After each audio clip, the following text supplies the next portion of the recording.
Mahigit 3 piso kada litro na tapyas sa presyo ng diesel ipatutupad ngayong araw ng mga kumpanya ng langis. May live report si Russell Simorio. Russell, good mornings.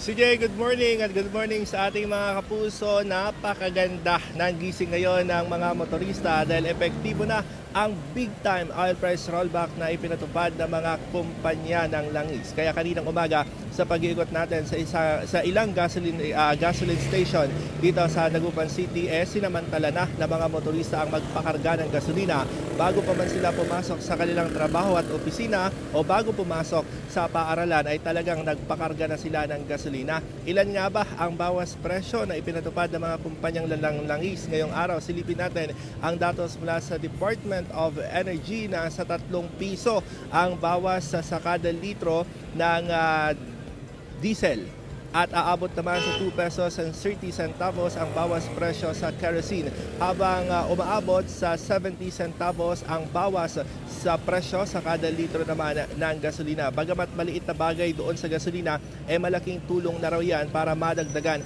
ang kanilang kita.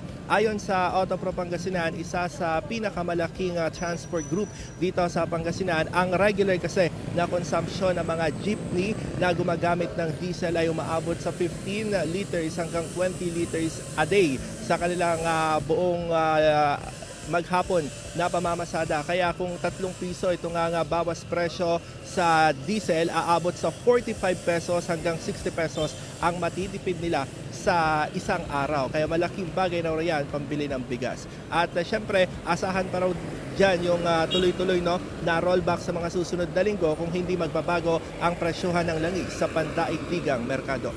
Naman ang latest mula rito sa Dagupan City. Balik sa CJ. Maraming salamat, Russell Simorio.